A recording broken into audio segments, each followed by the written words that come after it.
tengo pésima señal, por eso me desconecté. Y ahora cuando me conecté, usted estaba pasando la lista. ¿Sí? Lo mismo, profesora, Rocío Contreras me informa que está presente, la puede buscar ahí, pero está con problema en el micrófono. Sí, ahí veo a Jimena también, que le pasaron la nómina, pero ella quedó ausente, pero está presente. Gracias. Traten de mejorar esas vías porque se supone que tienen que estar partícipes, tienen que tener cámara y audio en buenas condiciones, pero tienen que participar de la clase. Así que traten de mejorar eso. Chiquillos, los que se vienen integrando ahora, que no estaban en la clase, por favor anótense en el Classroom. Ojo, chiquillos, nosotros partimos a las 7:30, yo voy a considerar la asistencia hasta las 19:40. Los que se ponen después ya no me sirve porque estamos partiendo fuera de hora. Y en la asistencia yo soy rigurosa.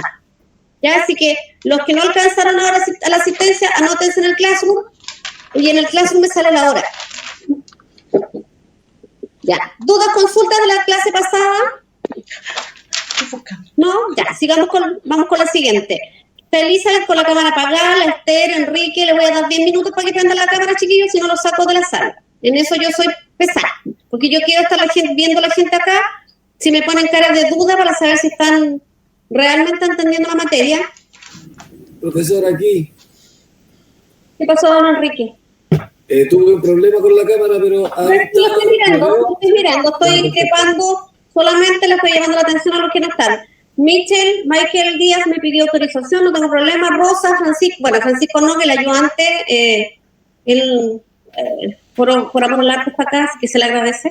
Así que me falta la Esther. Profesora. No estoy acá, profe, no estoy en casa, así que... No, tranquilo, Francisco. Estoy en cama, pero igual me voy a conectar. Eso, conéctese igual. A mí no me interesa lo que hay detrás, si están chascones o no están chascones, quiero ver caras que me digan si están atentos, caras que me digan si están entendiendo, caras que me digan que estamos conectados con el tema. Porque, chiquillos, gracias, Esther, espero que se mejore. Si hay gente desnuda, profe. No, pues se supone que si me voy a mostrar frente a la gente, voy a estar desnudo. ¿No viste usted tan lúdico? Así que no está del cuello para arriba, profesor. Pueden estar desnudos del cuello hacia arriba. Muy bien, Víctor. Víctor, muy bien en su dinámica. Pero eso quiere decir que está atento, Víctor. Esther, ¿cómo está su salud? Está con el micrófono apagado. Ahora sí. ¿Está resfriadita? Sí, un poco agripada. Qué pena.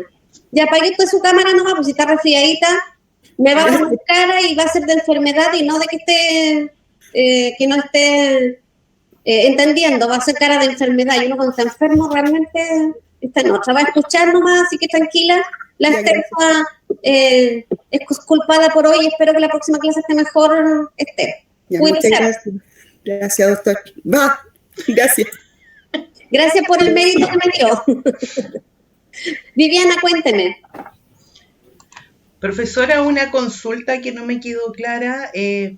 Dentro de los elementos de la acción está el objeto de la acción y dentro del objeto habla de el objeto y la cosa perdida. Lo que pasa es que el objeto... Pedida, la cosa pedida. Claro, está entre paréntesis. Yo le puse para que a ustedes les sea más fácil entender que el objeto, ¿no es cierto? Hay una definición ahí que es un poco rebuscada y por eso le puse entre paréntesis para que se entienda que es el objeto, es la cosa pedida. ¿Qué pide usted? En una indemnización, ¿qué está pidiendo? Que se le indemnice. ¿No es cierto? Es lo que usted pide al tribunal. Ese es el objeto. ¿Qué pide? Por eso le puse entre paréntesis, es la cosa pedida. Porque puede ser una cosa, puede ser una remuneración, puede ser un dinero, puede ser, etcétera. Es lo que usted pide al tribunal. ¿Qué le pide al tribunal? Eso es el objeto. Sí, porque hablaba como objeto de la acción será el reconocimiento o declaración de un derecho. Claro, en el hablaba la cosa pedida, como de dos elementos. ¿Cómo dos elementos? No entiendo. Lo que pasa es que dentro del objeto dice lo que se pide, pero específicamente el libro habla de no confundir objeto con la cosa pedida. Claro, entonces, es que la cosa pedida es uno y el objeto que usted pide es otra. Y esa es la diferencia que no logro distinguir claramente. Claro, es que uno es la cosa pedida, por eso es lo que está la pretensión, y lo que efectivamente usted quiere. Porque, por ejemplo, usted puede querer, ¿no es cierto?, que se le declare un derecho. Y finalmente, ¿qué derecho quiere que se le declare? Porque derechos hay hartos. Okay. ¿Cuál? ¿Qué? Más específico. ¿Qué le pide al tribunal? Ya, perfecto. Muchas Profesora. gracias. O sea, profesora, podríamos decir que al final es lo mismo. No es lo mismo. No es lo mismo. Profesora, Dígame. Queda igual colgado. como para poder entenderlo. Este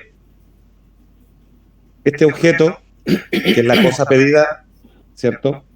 Que lo veíamos en civil, es el bien en sí. Y lo otro es simplemente un beneficio jurídico con respecto a ese bien. Claro, ¿qué es lo que usted pretende de ese bien? O sea, si lo voy a usufructuar, si lo voy a comprar, si lo voy a... Ese es el objeto. El objeto, claro, el objeto es el que está ahí, pero ¿qué quiero de ese objeto? Esas son las dos distinciones. Quiero el objeto, pero ¿qué quiero? ¿Quiero el dominio? ¿Quiero la posesión? ¿Qué quiero? ¿Quiero la reivindicatoria para obtener el dominio? ¿Quiero la posesión? ¿O necesito la mera tendencia? ¿Qué necesito de ese objeto? ¿Quiero que me lo entreguen? Porque puede ser de dar, o puede ser que se haga algo. Pues ahí hay una multiplicidad de acciones.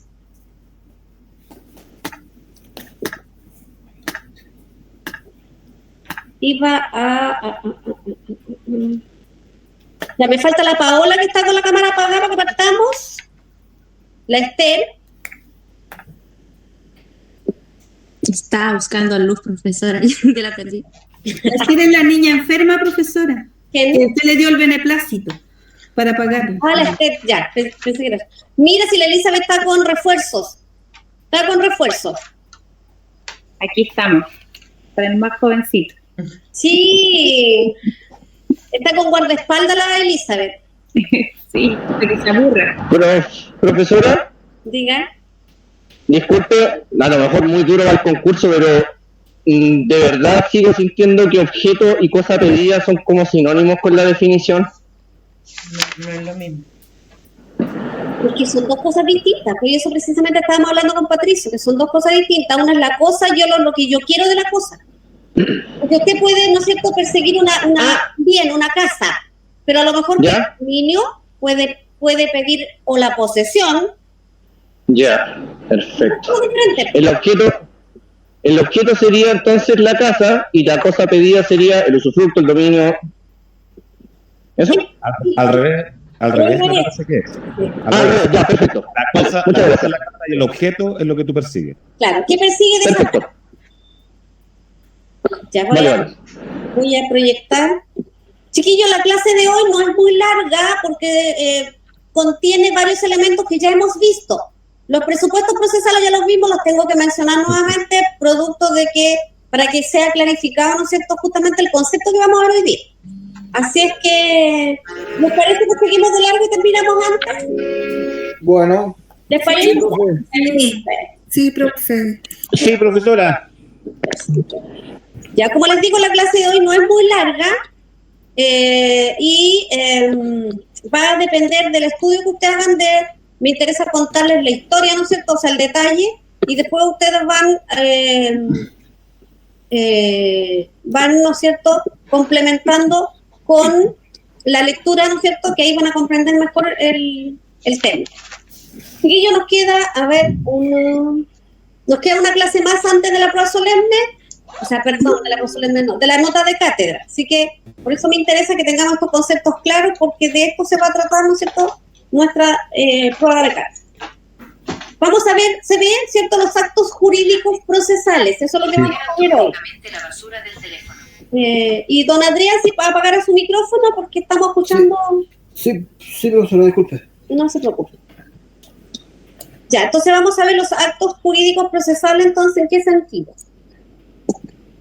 Vamos a ver, ¿no es cierto?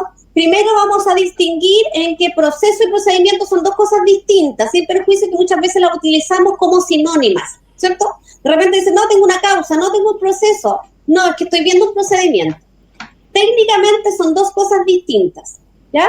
Por lo tanto, proceso, como vimos la vez anterior, en la clase anterior, ¿no es cierto?, decíamos que el proceso era una consecuencia o una serie de actos que se van desarrollando progresivamente. Por lo tanto, el proceso, ¿no es cierto?, es la seguidilla o la consecuencia de actos que vamos realizando en el mismo proceso, ¿no es cierto? Presentamos la demanda, hasta la contestación, la réplica, la dúplica, la contestación, todos esos seguidillas de actos es el proceso, ¿ya?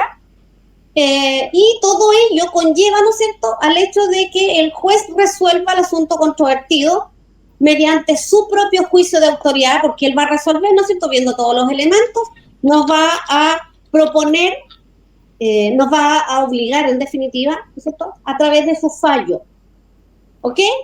Y, espérenme un poquito que tengo una dificultad aquí. No, sale, es que tengo, perdón, es que miren que tengo aquí, me quiere salir.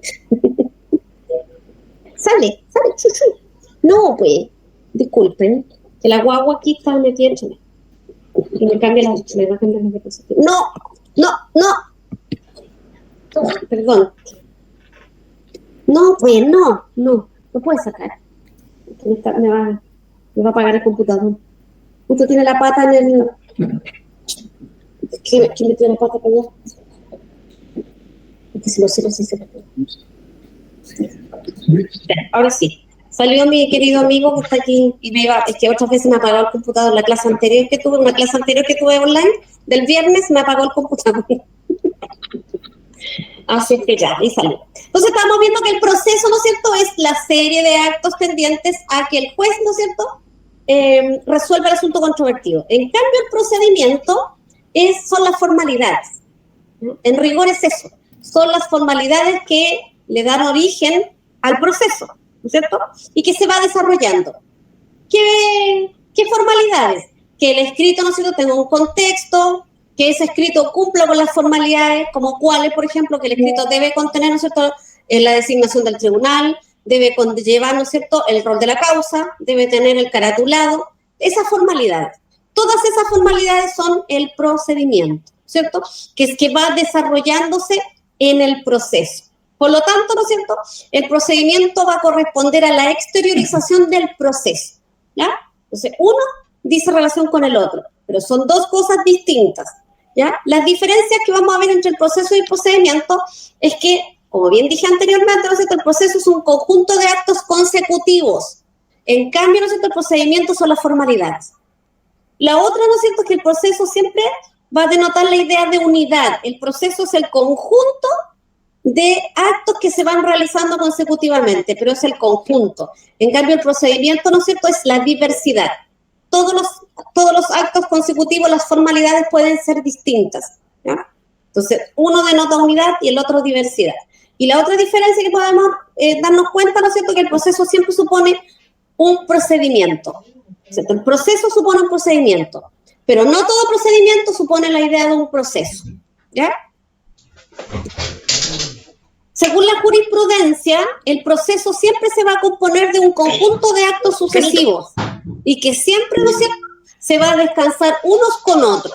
O sea, en el fondo, ¿no es cierto?, van a ir, una vez que termine uno, sigue el otro y van fluyendo, ¿no es cierto? Y que todo persigue en su conjunto que el proceso se sustancie, ¿no es cierto? Uno es la seguidilla del otro. Don Michael, que tiene su mano levantada. Sí, profesora, disculpe. ¿Podríamos decir entonces que proceso es un conjunto de procedimientos? ¿Tienen una relación de género-especie? Podríamos decir eso, sí. Perfecto, gracias. Porque yo generalmente no lo relaciono como género y especie. Por una simple razón, ¿no es cierto?, que hay otro profesor que él siente que no es así. Y yo un poco me alineo con el resto de los profesores porque ustedes después, ¿no es cierto?, cuando vayan avanzando, si le tocan con otros profesores, ustedes van a hacer certeza de algo que al profesor a lo mejor no le parece. Entonces prefiero que la relación, ¿no es cierto?, sea que dentro de un proceso hay consecutivos procedimientos, que son las formalidades. ¿Ya? Muchas gracias. No, de nada.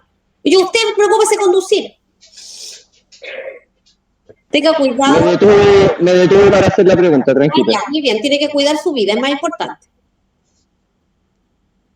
Entonces, nosotros tenemos este conjunto de actos y diligencias, ¿no es cierto?, propiamente tales, los ejecuta el juez, ¿no es cierto?, y las partes. Y generalmente, ¿no es cierto?, está regido por normas que constituyen el procedimiento. Son las normas, ¿no es cierto?, que están reguladas ya sean en los distintos códigos. Y estas normas van a indicar la forma, ¿no es cierto? Siempre nos van a indicar, el código nos va a indicar la forma, la manera en que cómo estas diligencias las llevamos a materializarse. Obviamente con el objeto de que las partes, en igualdad de condiciones, ¿no es cierto?, conozcan cuál es la vía a seguir. ¿Y cómo lo sabemos, no es cierto? Porque el Código de Procedimiento Civil nos dice cómo avanzar. En un juicio ordinario civil de mayor cuantía nos dice, presente la demanda, va a haber un trámite de admisibilidad. Luego, ¿no es cierto?, que con la resolución se va a notificar, ahí el término del emplazamiento, va a contestar. Entonces, el mismo código nos va diciendo cómo se van llevando la seguidilla de actos. O en el juicio ejecutivo, ¿no es cierto?, en que tenemos la demanda, se hace el control de admisibilidad, luego, ¿no es cierto?, hay que notificar. Entonces, esa seguidilla de actos en cada procedimiento, ¿no es cierto?, está en la norma. Y la norma nos dice cómo tenemos que ir haciendo esa seguidilla de actos y cumpliendo con las formalidades que la misma ley nos establece. Por lo tanto, ¿no es cierto?, el Código de Procedimiento Civil, ¿cómo denomina esa seguidilla de actos que realiza, que puede realizar las partes o puede realizar el tribunal? Si las realiza el tribunal, se van a llamar actuaciones judiciales o actos jurídicos procesales, ¿ya? Esto que se va realizando en el camino. ¿Y qué es el acto jurídico procesal? Es un hecho, ¿no es cierto?, que emana de las partes, que es voluntario, ¿no es cierto? Yo, si quiero, lo hago, si quiero, no, pero arriesgo la consecuencia, ¿ya?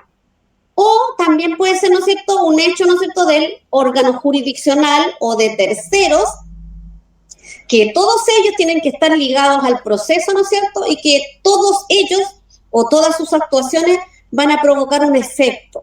Esa es la idea del acto jurídico procesal. Por lo tanto, chiquillos, cada vez que ustedes tengan que dar una definición en materia procesal, por ejemplo, al preguntarle qué es una notificación, qué es una actuación, qué es un recurso, qué es un procedimiento, todos ellos son actos jurídicos procesales. Por lo tanto, podríamos iniciar, ¿no es cierto?, al momento de que se nos haga la pregunta de alguna de las definiciones, podemos decir que es un acto jurídico procesal. Y el resto cambia, ¿no? Pero todo esto que conlleva el proceso y el procedimiento son actos jurídicos procesales. Por lo tanto, perfectamente podemos iniciar una definición diciendo que es un acto jurídico procesal, ¿ya? Y no estaría errado. Entonces, en esta contienda, ¿no es cierto?, que va a estar compuesta por pretensiones que hace valer el demandado o el actor y de las excepciones que va a oponer el demandado, ¿verdad? En eso se va a ir desarrollando a través de determinados actos en el procedimiento o en los actos procesales que vaya realizando cada parte. Y cada vez que una de las partes realiza un acto jurídico procesal, el juez le contesta. ¿Ya? Profesora. Dígame. Cuando usted dijo que la relación procesal se constituía por la presentación de la demanda y por la notificación, ¿esas dos también son procedimientos? Porque también son formalidades. Claro, es que los procedimientos están dados por las formalidades que debo cumplir para que el acto se lleve a efecto. Perfecto. ¿Ya? Muchas gracias. Entonces, ¿no es cierto?, tenemos que los actos jurídicos procesales pueden emanar del juez, que es el que me contesta, ¿no es cierto?, el escrito que yo presento, puede emanar tanto de las partes, el demandante y el demandado, y también puede derivar de partes indirectas, como los terceros. Los terceros también realizan actos jurídicos procesales dentro del proceso, ¿verdad? Y ahí, ¿no es cierto?, tenemos los testigos, que el testigo presta una declaración a través de un acto formal. Los peritos que pueden presentar oficios también son actos jurídicos formales que van a tender siempre, ¿no es cierto?, a darle continuidad al proceso, ¿ya? Todos ellos forman el proceso, ¿ya? Los actos jurídicos procesales entonces pueden emanar del juez, de las partes, tanto demandante como demandado, o de las partes indirectas o los terceros. ¿Cuáles son los elementos de existencia y de validez de este acto jurídico procesal? ¿No es cierto? Ya que ¿no es cierto?, este acto jurídico va a ser una manifestación de la voluntad de las partes, pero esta manifestación de voluntad debe verse exteriorizada, ¿no es cierto? Tenemos que materializarla a través, ¿no es cierto?, de una forma, ¿no es cierto?, que tiene que tener forma. Y esta, ¿no es cierto?, es una característica que es fundamental, ¿no es cierto?, para el derecho procesal, ¿ok? Por lo tanto, tenemos que tenerla muy cuidadosamente, reglamentada cuidadosamente, ¿no es cierto?, respecto a sus elementos de fondo. ¿Y cuáles son? La doctrina, aquí, ¿no es cierto?, se analizan los requisitos en el conjunto y el orden de la manera que se indican los actos jurídicos procesales. Por lo tanto, tenemos, ¿no es cierto?, dentro de los requisitos de existencia y de validez del acto jurídico procesal, tenemos la voluntad de la parte, ¿no es cierto?, que debe estar exenta de vicio. Primera cosa. La capacidad procesal. Tercero, el objeto, que lo estábamos discutiendo recientemente, que lo vimos en la clase pasada. La causa y las solemnidades, ¿verdad? Tenemos que tener esos elementos para conformar este acto jurídico procesal. La voluntad.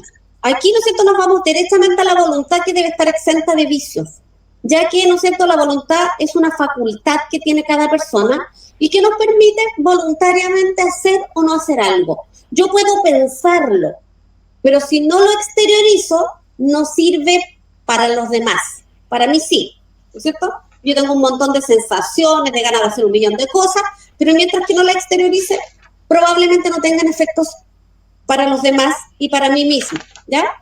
Entonces, por lo tanto, esta manifestación de la voluntad debe ser expresa o tácita, porque la tácita también tiene consecuencias, ¿ya? Pero lo fundamental de esta voluntad es que debe estar exenta de vicios, ¿ya? Eso es lo principal. Y la ley procesal en este caso, ¿no es cierto?, nos exige la norma que se manifieste de manera expresa, ¿ya? Yo tengo que expresar mi voluntad, porque la voluntad, ¿no es cierto?, puede ser expresa o tácita, pero aquí la norma nos dice, ojo, aquí tiene que ser expresa, porque tenemos que cumplir solemnidades, tenemos que cumplir las formas, ¿no es cierto? Porque si no, esa voluntad va a estar con vicio, va a ser viciada. Pero también existen casos excepcionales en los cuales, ¿no es cierto?, se puede aceptar excepcionalmente, ¿no es cierto?, una manifestación tácita, que es en la prórroga de la competencia, en que la parte, ¿no es cierto?, iba a alegar la incompetencia y finalmente contestó y se le chispoteó la incompetencia, pero contestó, por lo tanto prorrogó, ¿ok? Entonces ahí tácitamente realizó un acto jurídico procesal. Aquí, ¿no es cierto?, pero eso es excepcional, ¿ya? Todas estas manifestaciones que son tácitas de la voluntad o tácitas de la persona que actúa, ¿cierto?, van a tener consecuencias. Pero ojo, es la excepción. La regla general es que la voluntad sea expresada y manifestada expresamente, ¿ya? Yo voy a hacer algo y lo hago de forma expresa. Por lo tanto, aquí, ¿no es cierto?, en esta materia tenemos que tener presente que en el derecho procesal, quien calla no otorga, ¿ya? Aquí hay efecto, ¿ya? Quien calla no necesariamente otorga, o sea, no acepta, no necesariamente está aceptando por el hecho de guardar silencio, ¿ya? No siempre no se da esa situación. Por lo tanto, aquí el silencio en el proceso no necesariamente se manifiesta la voluntad de aceptar o no lo contrario, no necesariamente, ¿ok? Entonces, la pérdida o preclusión de un derecho, eso sí, eso es lo que vamos a conseguir, ¿no es cierto? Si yo no realizo y no manifiesto la voluntad en un acto determinado, se termina, ¿no es cierto? Si están transcurriendo los plazos, estos van a vencer y yo no realicé el acto, ¿ya? Y en eso sí puede tener consecuencias. Yo tengo que hacerme cargo, ¿no es cierto?, que si no manifiesta mi voluntad, pero el plazo se va a vencer y precluyó para mí el derecho de realizar ese acto que no lo hice. Y, ¿no es cierto?, la ley nos va en el código, ¿no es cierto?, las distintas normas nos va a ir diciendo en qué momento tengo que realizar el acto y cómo lo debo realizar, ¿no es cierto? Tenemos el cuándo y el cómo en la norma y tenemos que seguirlo, ¿no es cierto? Porque si no lo hago de la manera que la misma norma me lo establece, el cómo y el dónde o cuándo, voy a tener consecuencias y las tengo que aceptar. En cuanto a la excepción de la preclusión, porque es una excepción, ¿ya? No es la regla general, hay actos, ¿no es cierto?, en que el silencio de las partes produce consecuencias, pero es la excepción a la regla, ¿ya? Por ejemplo, en la concesión judicial tácita, ¿ya?, en la prórroga tácita de la competencia y en la notificación tácita, ¿ya? En esos casos el silencio, ¿no es cierto?, nos va a decir algo, pero son casos excepcionales. En cuanto al error, sabemos, ¿no es cierto?, que, como estamos viendo, ¿no es cierto?, aquí, la voluntad debe estar exenta de vicios. ¿Y qué pasa si hay error? El juez puede cometer, ¿no es cierto?, errores de derecho al ejecutar sus actos jurisdiccionales, lo que aquí, ¿no es cierto?, va a ser evidente que cuando, en este caso, ¿no es cierto?, el alcance de la ley sea incorrecta, obviamente va a estar viciado el proceso y va a operar, ¿no es cierto?, los distintos recursos. ¿Ya? Ahí puse como ejemplo el recurso de casación, pero obviamente, ¿no es cierto?, el juez puede errar y recuerden siempre cuando el juez se equivoca, siempre que el juez se equivoca, nace el recurso. ¿Ya? Las partes se equivocan, pero como el juez es el que tiene que resolver ese escrito que yo hice mal, obviamente, de quien yo voy a reclamar no es del escrito de mi contraria, voy a reclamar de la resolución que el juez, ¿verdad? Por lo tanto, los recursos proceden siempre frente al que yo creo que es un error del juez, no del contrario. Por lo tanto, ¿no es cierto?, si la Jimena, que es contrario mío, presenta un escrito que realmente deja mucho que desear, yo no voy a reclamar del escrito, voy a reclamar de la resolución del juez. Porque el juez, si le dice, téngase presente, no debiendo hacerlo, voy a reclamar de la resolución del juez. Ojo, voy a reclamar de lo que el juez me contesta, no de lo que ella pide. ¿Se entiende? Ya eso apunta el error. En cuanto a la fuerza, ¿no es cierto?, se hace difícil que la fuerza pueda llegar a viciar la voluntad procesal, ¿ya? No así, ¿no es cierto?, la voluntad diaria de actos y hechos civiles. Pero sí es difícil en el tema procesal, ya que, ¿no es cierto?, de ocurrir esa vicio de voluntad, ¿no es cierto?, también tenemos recursos. Ahí también, ¿no es cierto?, si hay fuerza, entendamos, ¿no es cierto?, que aquí el error lo cometió el juez. Ustedes saben que solamente los errores que vamos a reclamar son del juez. Entonces, si hay error en el juez, tenemos recursos. Si hay fuerza en el juez, que es raro, también tenemos recursos, el recurso de revisión. Por lo tanto, ¿no es cierto?, ahí, ¿no es cierto?, la misma norma nos da la solución, ¿ya? Nos da la solución del posible error o fuerza que esté viciando la voluntad, ¿ok? Por lo tanto, ¿no es cierto?, aquí la competencia permite al juez actuar en el proceso y un juez incompetente puede actuar en un asunto judicial, por supuesto que sí, porque tiene jurisdicción, pero lo que no va a tener es competencia, ¿ya? Por lo tanto, ¿no es cierto?, puede ser nulo si él sigue conociendo perfectamente. Y el juez puede estar absoluta o relativamente, podemos alegar la incompetencia del tribunal, ¿no es cierto?, perfectamente. Por lo tanto, el juez puede seguir caminando con un proceso viciado. Y él va a seguir. El tema es que las partes son las que tienen que hacer las reclamaciones respectivas. ¿Ok? Elizabeth. Profesora, no entiendo mucho la fuerza. ¿Me podría volver a explicar? Es que la fuerza, ¿no es cierto?, está definida en materia civil, que es el hecho, ¿no es cierto?, de que alguien realice un acto a través de la presión física o psíquica que pueda realizar a usted. ¿Ya? Y aquí, ¿no es cierto?, si hay alguna fuerza física o moral a las partes o al juez, esta, ¿no es cierto?, se va a acreditar porque, como le decía recientemente, usted se puede equivocar a través de una fuerza que presentó un escrito que no correspondía. Pero resulta que yo no voy a reclamar de su escrito, le voy a reclamar al juez lo que le conteste. Porque usted por la fuerza puede ser, ¿no es cierto?, puede ser presionada por la fuerza de presentar un escrito que no corresponde al tribunal. Pero es el tribunal llamado a que el proceso se vaya resolviendo, ¿no es cierto?, como corresponde. Porque si usted le pide al tribunal, si está en la demanda, recién, ¿no es cierto?, se sale el trámite de admisibilidad y le dice traslado, ¿ya? Y usted, después del traslado, en vez de notificar la demanda, usted evacúa el trámite de la réplica, por ejemplo. Porque usted actuó a través de la fuerza de otra persona que la obligó a hacer eso, por ejemplo. ¿Qué le va a decir el tribunal? No al lugar. Pero si le dice al lugar a lo solicitado, ahí ya el vicio, ¿no es cierto?, se traspasa el proceso por este sentido de fuerza. Pero ¿qué pasa, no es cierto?, si la otra parte no está notificada, por lo tanto no existe la relación procesal, va a pasar sin pena ni gloria. Pero si la otra parte está notificada y es parte en el proceso y hay una relación jurídico-procesal y usted pide algo que no corresponde porque fue presionada con la fuerza, el juez tiene que contestarle ese escrito.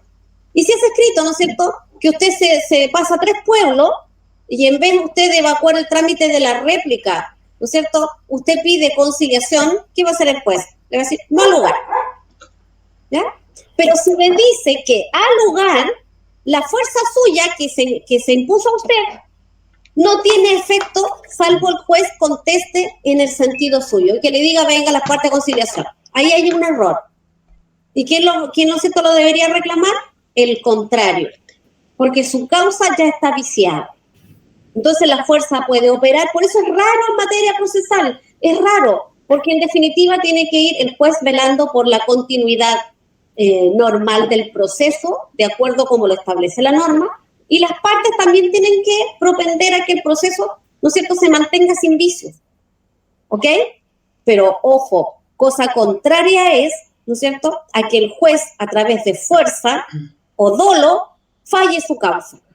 Y si lo hace de esa manera y usted se da cuenta que la falla con dolo, o sea, con mala fe, usted tiene recurso de revisión. O sea, recursos hay para ir, hay actuaciones judiciales que le van a permitir corregir el proceso. Y en el caso, profesora, que en alguna contestación estén algunos de los datos de las personas erróneos, también se puede ver como un... Es que claro, porque si sus datos son erróneos, los suyos, por ejemplo, una vez que el tribunal revisó hizo el trámite de admisibilidad, ¿ya? El juez no tiene por qué saber si usted se llama Elizabeth del Carmen o no. Pero ojo, cuando usted notifica a su demandado, él tiene las excepciones legales para hacer reclamaciones respecto de la naturaleza de su representación, respecto de que usted efectivamente tiene la capacidad para hacerlo. Pero una vez que se dé la relación jurídico-procesal, el otro se va a preocupar de esas cosas.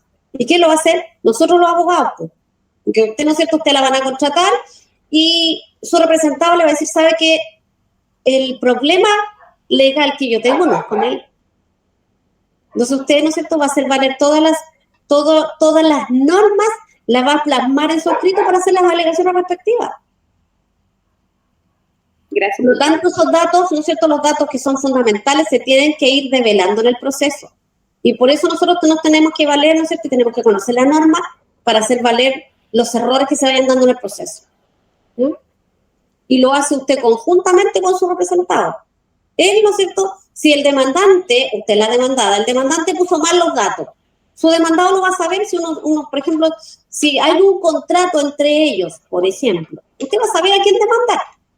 Y va a saber si es Juanito Pérez o no es Juanito Pérez. Y en el proceso, si usted está desconforme, ¿no es cierto?, para eso están los medios de prueba además, para ir develando quién me está demandando, cuál es la relación, y tendrá que probar los dichos, finalmente, ¿verdad? El dolo, justamente estábamos hablando del dolo. Si existen, ¿no es cierto?, medios de atacar estas sentencias ejecutoriadas que han sido ganadas injustamente, ¿no es cierto?, utilizando el dolo, la malicia, tenemos recurso de revisión. Cuando veamos los recursos más adelante de la carrera, ustedes van a ver, ¿no es cierto?, que hay una multiplicidad, tenemos, ¿no es cierto?, un pool de recursos que podamos hacer efectivo frente a cualquier vicio que se provoque en el proceso. Tenemos el recurso de reposición, de apelación, revisión, queja, casación, y la casación, ¿no es cierto?, puede ser casación de forma, de fondo y de oficio. O sea, tenemos, y además tenemos la nulidad procesal. Tenemos hartos mecanismos que la misma norma nos entrega para ir, ¿no es cierto?, haciéndolos valer en el proceso. Respecto a la capacidad procesal, chiquillos, tenemos, ¿no es cierto?, que la capacidad procesal la vamos a analizar desde el punto de vista del tribunal y desde las partes. El tribunal, ¿no es cierto?, su capacidad siempre va a estar constituida por la competencia. Esa es la capacidad que tiene el tribunal, ¿ya? Para que el tribunal sea capaz, lo vamos a cambiar, ¿no es cierto?, vamos a reemplazar en vez de capaz, la competencia, ¿ya? Ahí está su validación, la competencia. Y la jurisdicción va a ser su requisito de existencia y la competencia su requisito de validez. ¿Se entiende? De nuevo. ¿Sí? Sí, profe. Entiende. Entonces tenemos, ¿no es cierto?, el requisito de existencia y de validez en relación al tribunal. ¿Ya? Con respecto a las partes para que sus actos o los procedimientos sean válidos desde el punto de vista, ¿no es cierto?, de la ejecución, ¿cierto?, tienen que tener las partes capacidad de ejercicio, ¿ya? ¿Ustedes vieron las personas ya en civil? Sí. Sí. Ya. ¿Ustedes vieron los atributos de la personalidad? Sí. Sí. Ya. Ustedes vieron que la persona, ¿no es cierto?, tiene varios atributos. Y dentro de los atributos de la personalidad está la capacidad secas. ¿Cierto? Es un atributo de la personalidad. Pero esa capacidad, ¿no es cierto?, se puede distinguir entre capacidad goce y capacidad de ejercicio. La capacidad goce la tenemos todos, porque somos sujetos susceptibles, ¿no es cierto?, de adquirir derechos y obligaciones. Somos susceptibles de eso.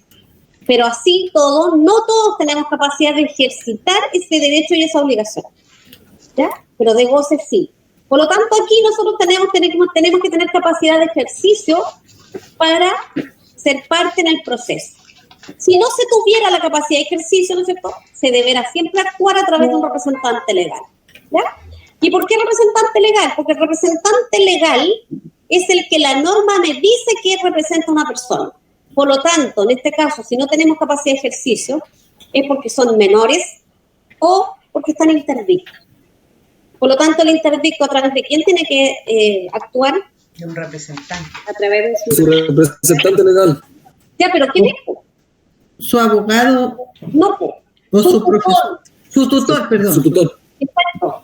Tiene que actuar a través de su tutor. Por lo tanto, el tutor es el que tiene que movilizar la fuerza para contratar al abogado y para hacerse cargo. Es el tutor. ¿Ya? Y en el caso del menor de edad, ¿el curador ad litem podría ser? No. El curador ad litem lo defiende. El padre. ¿Tiene la potestad? Exactamente, los padres. Los padres, ¿no es cierto?, son los representantes legales de los hijos. ¿Ya?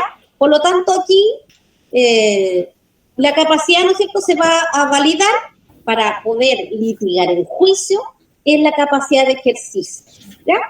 Y siempre la regla general en el derecho procesal es que vamos a tener capacidad de ejercicio para realizar los actos jurídicos procesales válidos. ¿Ya? Y esa es la capacidad procesal, la capacidad de ejercicio. Yo les voy a preguntar, ¿no es cierto?, la capacidad goce o la capacidad de ejercicio. La capacidad goce la tenemos todos. La capacidad de ejercicio no. La tenemos, ¿no es cierto?, una vez que cumplimos los 18 años y que además no haya sido decretado, ¿no es cierto?, la interdicción o la protección de la ley frente a determinadas personas.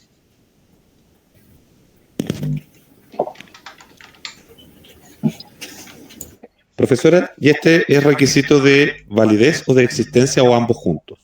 La capacidad de validez. Capacidad de validez, muchas gracias. Sí.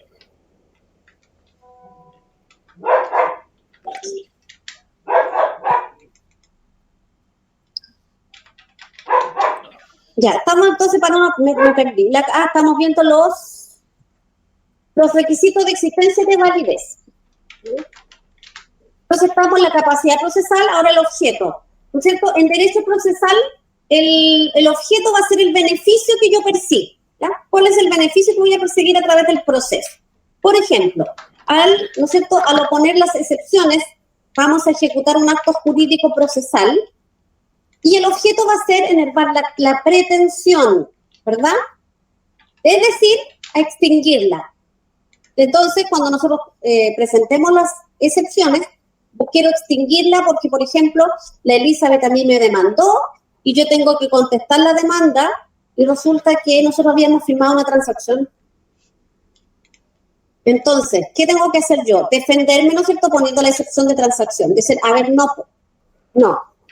Aquí le digo al tribunal, ¿no es cierto?, me excepciono, me quiero salvar de esto porque firmamos una transacción.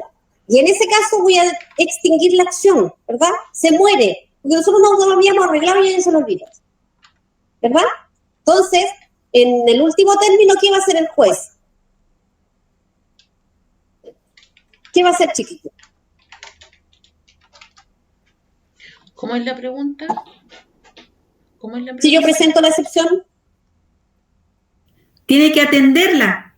Exactamente, la tiene que atender, ¿no es cierto? Y va a revisar si efectivamente esa transacción apunta o aborda todos los puntos que ella me está demandando. Y si los aborda todos, termina el proceso. ¿Se fijan? Entonces, aquí en este caso, ¿no es cierto?, tengo que evaluar el beneficio jurídico que yo estoy persiguiendo, que la persona está persiguiendo con la demanda. Pero tengo que tener en claro, ¿no es cierto?, que lo que yo estoy demandando al tribunal, que ese objeto jurídico que estoy persiguiendo, no esté extinguido, sea válido de reclamar, ¿ya? Eso es lo que tengo que estar presente. En cuanto a la causa, ¿no es cierto?, que es el motivo que me moviliza, en cuanto, ¿no es cierto?, que es un motivo jurídicamente relevante. En este caso, ¿no es cierto?, tengo que estar consciente, tengo que estar seguro de que tengo causa en un proceso. Porque si no tengo la causa, lo que me motiva, lo que me moviliza, difícilmente, ¿no es cierto?, el tribunal le va a dar curso a mi demanda o, efectivamente, el demandado me va a matar mi acción, ¿ya? Por ejemplo, en un recurso de apelación, el agravio que sufre el apelante con la resolución lo perjudica, ¿no es cierto?, a su juicio ilegal e injustamente. Y ahí, ¿no es cierto?, interpongo las acciones correspondientes. Si yo tengo el agravio que me provocó el fallo, tengo el legítimo derecho de interponer recurso de apelación, pero tengo, ¿no es cierto?, que manifestar el hecho y el fundamento jurídico por qué me causa el agravio. No tengo que tener el motivo que me induce a realizar determinadas acciones. Don Michael tiene su mano levantada, cuénteme. Parece que se le quedó. Hace rato, sí, profe. Yo creo que donde va manejando. Sí, se le quedó. Perdón, se me quedó pegada, lo siento. Tranquilo. Entonces ahí tenemos la causa. Y por último, las solemnidades, ¿no es cierto?, que los actos jurídicos procesales son solemnes o formales, ¿ya? Y el fundamento es que no solamente, o mediante las formas legales que nos establece la norma, ¿no es cierto?, la norma a nosotros nos dice cómo tenemos que actuar. Y la norma nos establece las formalidades. Por lo tanto, tenemos primero que conocerlas, saber cuáles son las formalidades. Y segundo, aplicarlas. Tenemos dos elementos que materializar ahí. Para obtener, ¿no es cierto?, la debida garantía del debido proceso. Si yo quiero una garantía del debido proceso, que el proceso se va a realizar, ¿no es cierto?, en forma debida, con las formalidades respectivas, cumpliendo los plazos, la tengo que conocer. Para que el tribunal, ¿no es cierto?, me otorgue esa garantía. Porque yo estoy utilizando los plazos respectivos, estoy realizando el acto jurídico en tiempo y forma, por lo tanto el tribunal, si yo actúo bien, me tiene que garantizar, ¿no es cierto?, el debido proceso. Por ejemplo, si me desisto de la demanda, ¿ya?, tengo que cumplir al menos con las ritualidades establecidas en el artículo 30 del Código de Procedimiento Civil, por escrito, y señalar, ¿no es cierto?, en la suma lo que voy a indicar y cuál es el contenido del escrito, ¿ya? Porque la norma, ¿no es cierto?, el artículo 30 me dice cómo debo presentar el escrito. Y tengo que hacerlo de esa manera. Si lo hago de una manera diferente a como la norma me lo establece, el tribunal, ¿no es cierto?, me lo va a recepcionar, va a contestar, ¿no es cierto?, lo más probable es que no me lo acoja diciendo que estoy diciendo. Es decir, corrija, ¿no es cierto?, el escrito, no al lugar a lo solicitado, porque tengo que cumplir con las formalidades, ¿ya? Vamos con los elementos, ¿no es cierto?, de validez. En cuanto a las actuaciones y actos jurídicos procesales, ¿no es cierto?, los requisitos de validez son comunes a toda actuación. La actuación debe cumplir con ciertos requisitos que la ley nos establece para que tengan validez, ¿no es cierto?, y cumplan el objetivo, ¿ya?, para que el órgano jurisdiccional a la hora de intervenir, ¿no es cierto?, lo revise y me lo conteste y le dé, ¿no es cierto?, movimiento al proceso. Si no se cumplen estas condiciones, ¿no es cierto?, de validez, las actuaciones van a carecer de eficacia, por lo tanto, van a ser nulas. ¿Ok?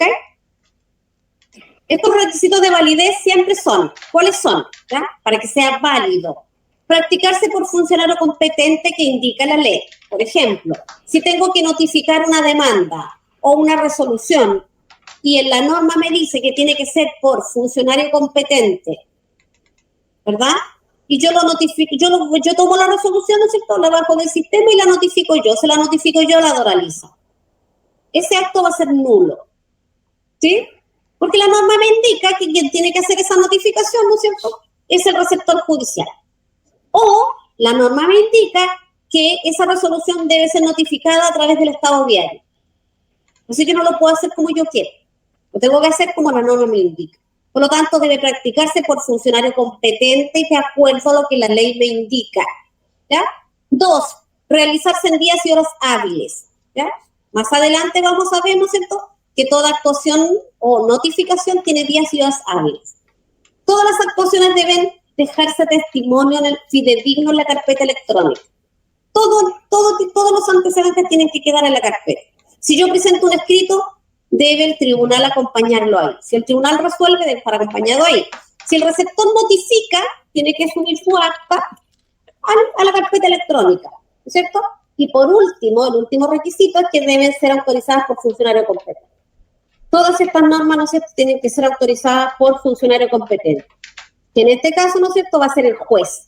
Pensemos que los funcionarios que están en el tribunal, ¿no es cierto?, ellos funcionan por orden del juez. Pero ¿quién es el responsable de esa actuación que finalmente va a firmar? Es el juez. Por lo tanto, él se hace responsable de lo que el funcionario haga. ¿Dudas hasta ahí, chiquillos? ¿Consultas, vicisitudes? Sí, profesora, una consulta técnica.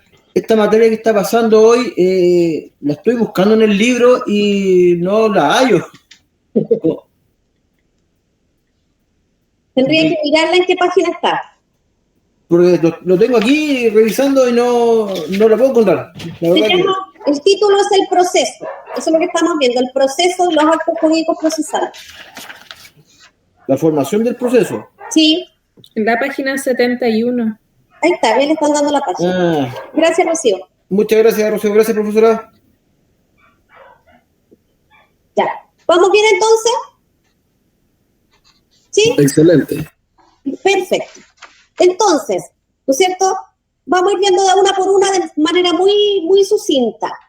El hecho de que sean practicadas por funcionarios, ¿no es cierto?, que la ley misma lo establece, ¿no es cierto? En este caso, el artículo 70 del Código de Procedimiento Civil dice que las actuaciones judiciales deben ser practicadas por el tribunal que conoce de la causa. Por lo tanto, ¿no es cierto?, no podemos tener en una carpeta electrónica una resolución que sea dictada por un tribunal que no es competente. Pero, por ejemplo, ¿no es cierto?, sabemos que el tribunal tiene la facultad de la delegación. Por lo tanto, puede pedirle a otro tribunal que realice una determinada gestión. Por lo tanto, en el expediente electrónico podemos ver, ¿no es cierto?, resoluciones judiciales emanadas de otro tribunal o gestiones realizadas de un funcionario que está fuera de la jurisdicción del tribunal. Pero en este caso, ¿no es cierto?, la misma resolución, debe haber antes una resolución en donde el mismo tribunal, ¿no es cierto?, le entrega competencia a otro para que realice una determinada gestión. Pero la ley lo indica, ¿no es cierto? Pero solo esa gestión. Por lo tanto, ¿qué deberíamos encontrar en el proceso?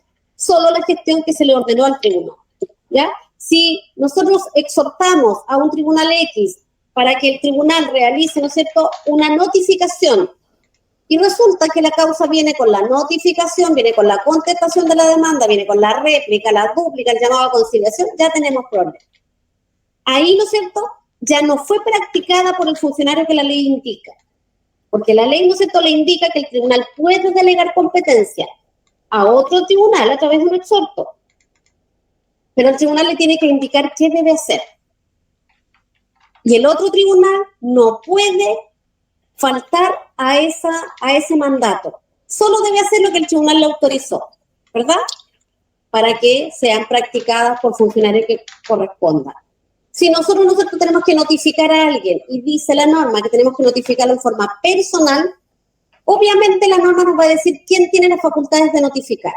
Que puede ser, ¿no es cierto?, puede ser el juez, podría ser el juez. Podría ser, ¿no es cierto?, un funcionario del oficial de registro civil, podría ser. Pero la norma nos va indicando. Por lo tanto, si es fuera de la norma, esas acciones van a ser nulas. Pero fíjense que frente a esta regla tenemos excepciones, ¿verdad? Y la excepción es que cuando la ley, ¿no es cierto?, encomienda ciertas actuaciones a otro funcionario distinto del juez de la causa, por ejemplo, las notificaciones, que se ordena ejecutarlas por receptor o secretario del tribunal, ¿ya? Pero la ley no indica cuándo, cómo y dónde. No es que nosotros lo hagamos porque a nosotros se nos ocurrió, porque queremos ser activos en el proceso, entonces vamos a notificar rapidito, entonces lo hago yo, lo saco, no. Es como la norma lo indica, porque si no el proceso va a estar viciado. ¿Ok? Entonces, ¿qué perseguimos con esto? De hacer el proceso correctamente. Que si finalmente, ¿no es cierto?, yo como abogado litigante, yo como abogado defensor, ¿no es cierto?, del demandante, me tengo que preocupar y el abogado del demandado también, las partes se tienen que preocupar de que el proceso no tenga errores. Porque, ojo chiquillos, si yo no estoy atenta y hay un error que lo generé yo misma, yo no me puedo valer de mi error para poder hacer las reclamaciones respectivas en forma posterior. ¿Se entiende? ¿Sí? Sí, profesora. Entonces, con mucho cuidado, chiquillos, aquí, porque nosotros, ¿no es cierto?, aquí no nos podemos valer de nuestro propio dolor. Lo dejo pasar y después reclamo. Si no me dan lugar, ¿no es cierto?, la sentencia, lo reclamo después. Eso, ¿no es cierto?, no se puede, porque tenemos que ir velando por el proceso que se vaya dando. Y si yo generé el error, yo generé el vicio, no puedo valerme del vicio. Y le estoy dando herramientas al otro, ¿no es cierto?, para que finalmente obtenga el resultado en el juicio favorable a él. Y ahí tenemos que tener cautela. También, ¿no es cierto?, cuando la ley permite delegar. Pero ojo, la norma lo indica. La regla general, ¿no es cierto?, es que todas las acciones en el proceso deben ser por el funcionario que la ley lo indica. ¿Ya? Y le expliqué el tema al exhorto, se lo había explicado anteriormente. Practicadas en días y horas hábiles, ¿no es cierto? Pensemos, ¿no es cierto?, que a través del artículo 59 del CPC nos indica, si ellos tienen que ir revisando las normas en el código, tenemos que ir juntos de la mano con el código. Ir revisando, cuando vayan estudiando, chiquillos, vayan revisando el código porque tienen que tener geografía de código. ¿Ya? Así que vayan viendo el índice, vayan viendo, ¿no es cierto?, los títulos, los libros, porque es relevante de poder saber en dónde estamos instalados a la hora de que vamos a ir viendo los actos jurídicos procesales. Si partimos viendo las notificaciones, ¿no es cierto?, tenemos que saber dónde están. Por lo tanto, ¿no es cierto?, aunque la idea no es que no sepamos de memoria las cosas, pero sí saber dónde están ubicados. Si vamos a ver notificaciones, sé que tengo que posicionarme en el 40, el artículo 40 hacia adelante. Si voy a ver el juicio ordinario civil de mayor cuantía, del artículo 253 en adelante. Así sucesivamente. Tenemos que tener geografía. A lo mejor no sé lo que dice el artículo, en definitiva, pero sé dónde están. Si voy a ver los incidentes, artículo 82. ¿Ya? Tienen que ir manejando eso. ¿Qué dice los títulos? ¿Ya? Manejo eso es geografía y código, tienen que manejarlo, ¿ok? Entonces, la norma nos indica, ¿no es cierto?, el 59, yo me estaba saltando al 158, ¿no? Son las resoluciones judiciales. El artículo 159 nos indica que son días hábiles los no feriados, ¿no es cierto? Y son horas hábiles las que median entre las 8 y las 20 horas. ¿Ya? Los días feriados son aquellos que indica la ley. Por lo tanto, si yo les digo, ¿cuál es la regla general respecto a días y horas hábiles? ¿Ustedes qué me van a decir? Los días no feriados y las horas hábiles son las que median entre las 8 y las 20. ¿Ya? Y la regla general de las actuaciones judiciales, ¿no es cierto?, están realizadas, la regla general es que las actuaciones judiciales realizadas fuera de esos días y fuera de esas horas son nulas. ¿No? Hay que estar atento. Y la excepción, siempre frente a una regla, chiquilla, hay una excepción. Y ojo que aquí no se vayan a confundir porque de repente me dicen la excepción y no me dicen la regla general. Así que hay que tener claro cuál es cuál. Las excepciones es que los tribunales, ¿no es cierto?, a solicitud de parte, pueden habilitar días y horas para realizar una determinada gestión. Pero eso se tiene que solicitar. Por lo tanto, ¿no es cierto?, si yo sé que tengo que notificar a Enrique y resulta que Enrique trabaja todo el día y llega a las 11 de la noche a su casa, ¿verdad? ¿Cómo lo hago? Pide autorización al tribunal. Pide autorización al tribunal. Exactamente. Señalando en qué día y en qué hora lo puedo encontrar. Claro. Pido inmediatamente al tribunal que me habilite, ¿no es cierto?, a notificarlo en horas que no son las respectivas, pero tengo que solicitarlo, porque si no voy a ir haciendo procedimientos nulos. ¿Ya? Y por ejemplo, en el caso cuando veamos la notificación personal, la vamos a ver más adelante, ¿no es cierto?, se puede hacer cualquier día entre las 6 de la mañana y las 22 horas. ¿Ya? Cuando se hace en la morada o en el lugar que les sirve, no sé, el lugar habitual del trabajo, recinto privado de libre acceso público. Pero pensemos que a lo mejor la gente trabaja todo el día y llega después de las 22 horas. ¿Ok? qué hacemos ahí? Tenemos que pedir habilitación de hora. Respecto al testimonio fidedigno, ¿verdad? En la carpeta electrónica. Esto nos indica que cada gestión que se realice en el proceso hay que dejarlo agregado a la carpeta electrónica. Y se debe expresar en día, mes y año, ¿verdad?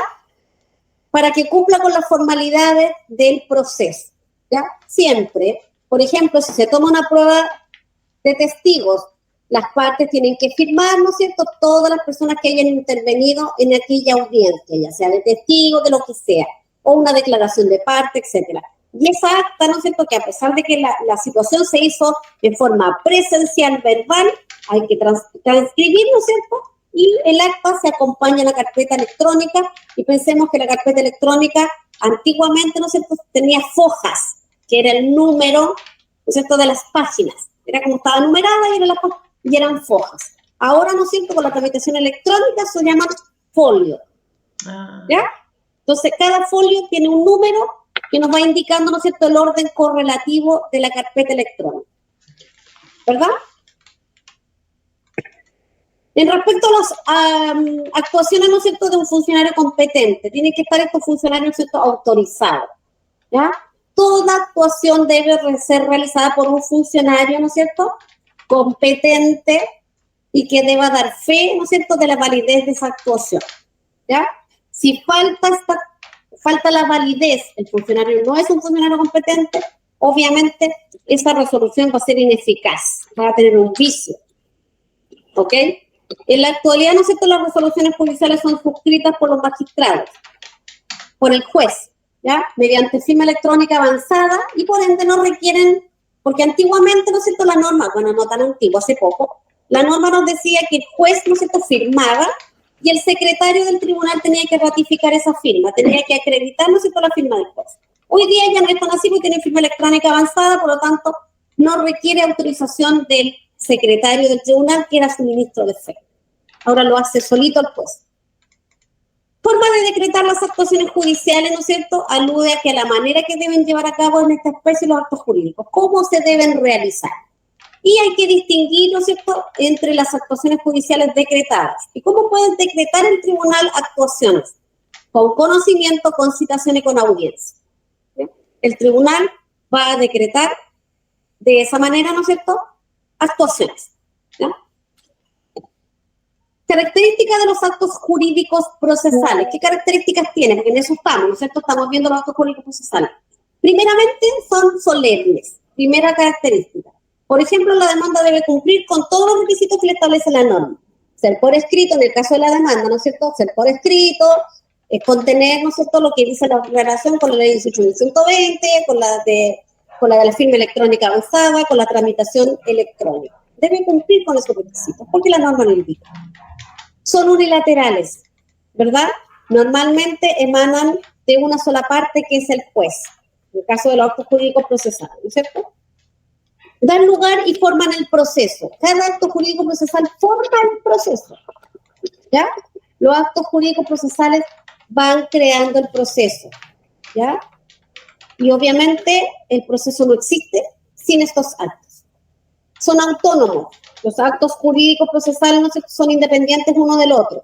Por algo tenemos, ¿no es cierto?, la demanda, después tenemos la contestación, tenemos la resolución de cada uno de esos. Son independientes entre sí.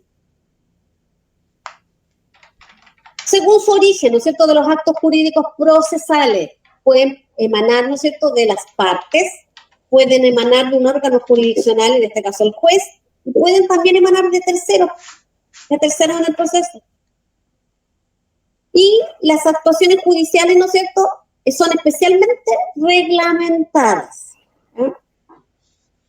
El legislador procesal, o sea, el Código de Procedimiento Civil, ¿no es cierto?, reglamenta en forma muy particular cada uno de los actos jurídicos procesales. ¿Ya? Por ejemplo, tenemos actos jurídicos procesales que deben tomarse un juramento. Tenemos actos jurídicos procesales que debe intervenir un intérprete. Pensemos, ¿no es cierto?, en las personas sordomudas que no pueden darse a entender por escrito, o una persona que tenga alguna discapacidad. Ahí, ¿no es cierto?, ese acto jurídico procesal va a tener una solemnidad adicional, ¿verdad? O el juez tiene que prestar el juramento de las personas que vayan a declarar, por ejemplo. ¿cierto? Todos ellos tienen una formalidad adicional. En cuanto a cuando deba prestarse juramento, ¿no es cierto? Está regulado la norma en el artículo 62, nos dice que toda actuación que haya de realizarse, ¿no es cierto?, que haya de tomarse juramento, el funcionario, ¿no es cierto?, debe dejar testimonio de que se prestó ese juramento, ¿verdad? Si la ley lo indica, hay que dejar establecido en la carpeta electrónica, ¿no es cierto?, hay que dejar su acta de que esta persona, ¿no es cierto?, prestó testimonio y ante quién lo hizo o debió ser juramentado y quién le prestó la juramentación. Y las que deba intervenir un intérprete, ¿no es cierto?, debe reunir todas las condiciones necesarias, ¿no es cierto? Ese intérprete, primero la característica particular que debe tener es que debe ser un perito, ¿ya? Tiene que tener las características de perito, ¿ya? Y obviamente él va a ser el que va a hacer la transcripción, ¿no es cierto? Y obviamente que va a ser un acto formal y que también debe dejarse constancia en el expediente. Y además el perito, ¿no es cierto?, este intérprete también debe prestar juramento de realizar, ¿no es cierto?, este acto en forma correcta, ¿no es cierto? Él va a jurar realizar este acto de forma clara, precisa y hacerlo de forma correcta. Doña Elizabeth. Profesora, y en esto también entra, por ejemplo, cuando uno hace patrocinio y poder y tiene que haber un ministro de fe. Es que aquí estamos hablando de, claro, es que el tema del ministro de fe, ¿no es cierto?, que le vaya a verificar si efectivamente usted cumple con el requisito, que es abogada y usted vaya, ¿no es cierto?, a ratificar su firma electrónica, no quiere estamos hablando de los requisitos especiales que tienen las actuaciones judiciales, ciertas y determinadas, que es el juramento y el tener que utilizar un intérprete. ¿Ya? A eso se refiere, no se refiere al ministro de fe que va a ratificar su firma electrónica o su poder en la causa. Estamos hablando, ¿no es cierto?, de las especiales. Gracias, profesora. Ya, los actos del tribunal, ¿no es cierto?, y los de los terceros. Los actos del tribunal siempre se van a decantar en que la actuación del tribunal se llama resolución judicial. Eso es, punto. Y de las partes son los escritos, ¿ya? Esas son las actuaciones judiciales del tribunal, resolución, partes, escrito, ¿ya? Y respecto de los terceros, van a ser variadas cosas. Por ejemplo, ¿no es cierto?, todos los testigos va a hacer su declaración, los peritos va a hacer su informe, los receptores va a hacer su notificación. Entonces, en eso se plasman los actos jurídicos de los que participan en el proceso. El juez, resolución, partes, escritos, terceros, va a depender qué tercero es, qué tercero actúa. Y eso, chiquillos, ¿dudas, consultas? No, muchas gracias, profesora. Profesora, una consulta. Usted dijo que la prueba va a ser de la clase que viene a la subsiguiente. Eso mismo voy a preguntar. O sea, sería el 7 de septiembre. Espérenme un segundito.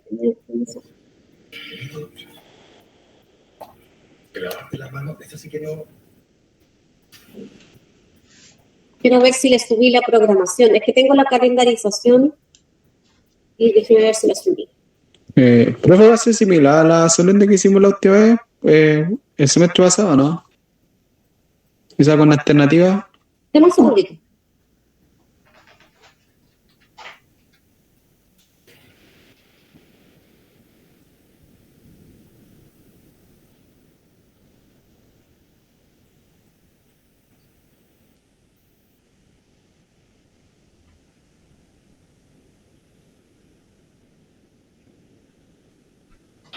Es decir, que tengo yo hago calendarizaciones en todas las clases y les subo la calendarización en donde dice qué días son las pruebas solemnes, la nota de cátedra, y entiendo que la cátedra de ustedes es el 7 de septiembre. Quiero verificar.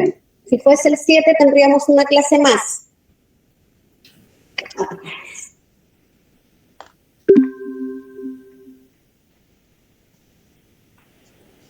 ¿Cuántos son ustedes? Quiero ver. Voy a ver en el sexto cuántos son.